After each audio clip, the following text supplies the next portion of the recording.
آفرین. گرفته ولی نمیتونه بیاره بالا. نمیشکنی یواش نه بیا. نه اون خود میخوای آزادش کنی یه ذره نفس بکشه بعد دوباره بگیری؟ من دستم بزرگی نمیاد بیرون.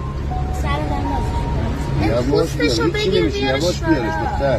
هیچی نمیشه مامانشون گردنش میگیرن جابجا میکنن. آره اصلا اون کش میاد گربه خودش بدنش کش میاد. آفرین آفرین بیارش بیا آفرین بیا خود با یه دست دوباره ول کردی که نه بل بیارش اینو بذار تو فضای مجازی بیارش تو دست تو تو دستم گرفته میشه من نمیاد بالا. بیارش بالا قهرمان میشه. آره بیا تا یه جای دستم بره شوش داشته باش وایس ول نکن حالا دست ول کن گرفتم